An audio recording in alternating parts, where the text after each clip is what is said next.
Sir. जय हिंद बच्चों, इस समय आप लोग महामना इंस्टीट्यूट के यूट्यूब चैनल से जुड़े हुए हैं और इस चैनल में मैं आपका स्वागत करता हूं।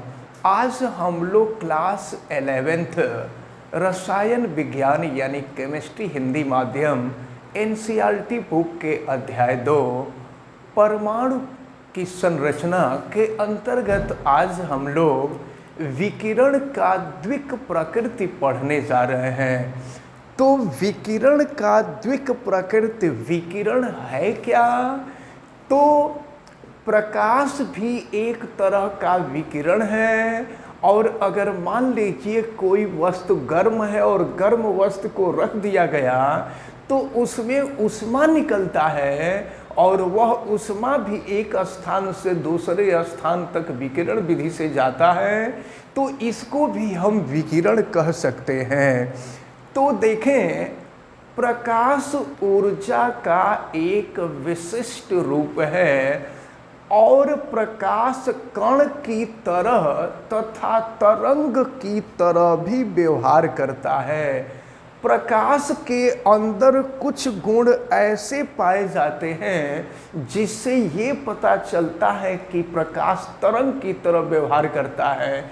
जैसे प्रकाश का परावर्तन, प्रकाश का विवर्तन, प्रकाश का व्यतिकरण, इन सब गुणों से हमें ये पता चलता है कि प्रकाश तरंग की तरह व्यवहार करता है।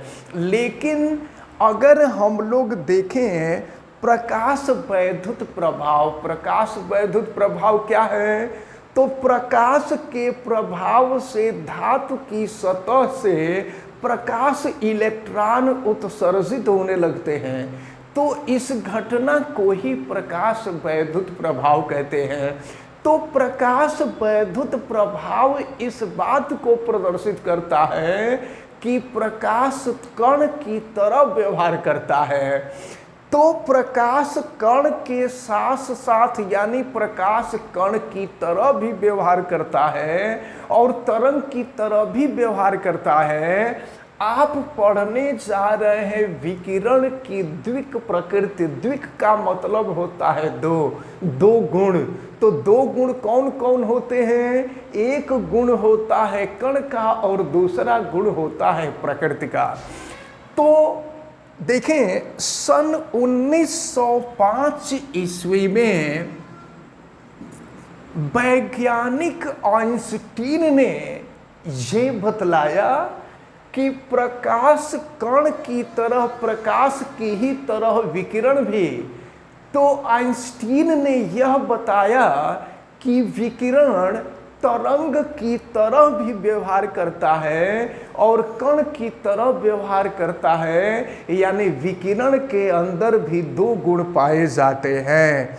अब इसके बाद प्लैंक ने बताया कि प्रकाश ऊर्जा के छोटे छोटे पैकेट अथवा बंडल के रूप में एक स्थान से दूसरे स्थान तक चलता है, जिसे क्वांटा या फोटान कहते हैं।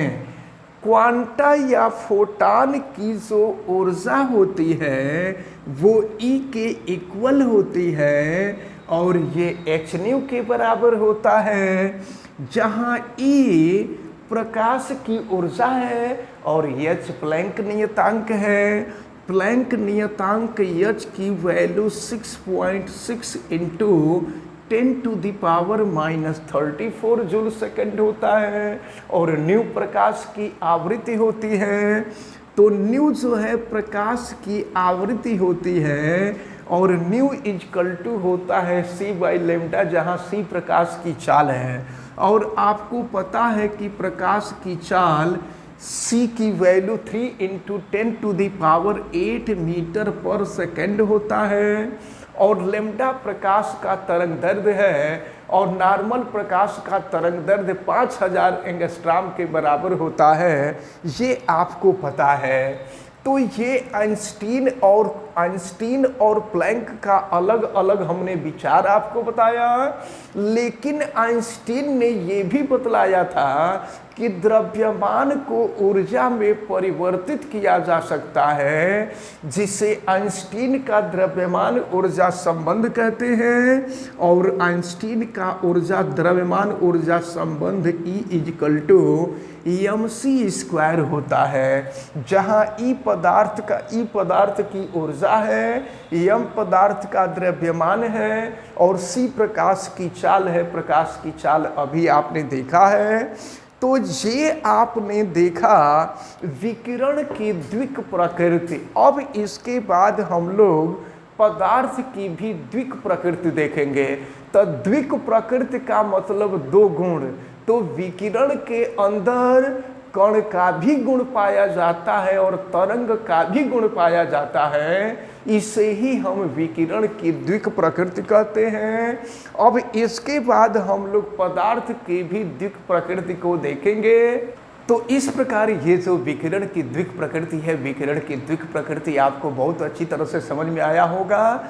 इसके बाद जब नेक्स्ट वीडियो हम आपको बनाएंगे, तो नेक्स्ट वीडियो में हम लोग पदार्थ की द्विक प्रकृति देखेंगे। और पदार्थ की जो द्विक प्रकृति है उसको लुईस डी ब्रॉगली ने सन 1924 ईस्वी में बताया था। तो इसको हम लोग नेक्स्ट वीडियो में देखेंगे और यहाँ से हम फोटान का संवेग भी निकालेंगे और फिर डी ब्रॉगली का समीकरण भी निकालेंगे। तो ये हम लोग नेक्स्ट वीडियो में देखेंगे। तो आज हमें उम्मीद है कि ये विकिरण की जो द्विक प्रकृति समझाया गया है, बताया गया है, ये सब आपको बहुत अच्छी तरह से समझ में आया होगा। आप वीडियो को लाइक ज़रूर कीजिएगा और अगर चैनल पे नए हैं तो चैनल को सब्सक्राइब भी कर लीजिएगा। चैनल सब्सक्राइब करने के लिए यूट्यूब पे मामना इंस्टीट्यूट को सर्च कीजिए और फिर रेड कलर के सब्सक्राइब वाले बटन को क्लिक कर दीजिए। चैनल सब्सक्राइब हो जाएगा। वीडियो को मैक्सिमम स्टूडेंट तक शेयर कीजिए ताकि मैक्सिमम स्टूडेंट इस इम्पॉर्टेंट टर्म को अच्छी तरह से समझ सकें। आप बेल आइकन को भी प्रेस कीजिएगा ताकि प्रतिदिन पढ़ने वाले वीडियो की सूचना आपको मिलती रहे। और अगर किसी भी प्रकार की कोई दिक्कत समझ में आती है तो आप हमें कमेंट करके बतावें। आप सभी लोगों का बहुत बहुत धन्यवाद। जय हिंद।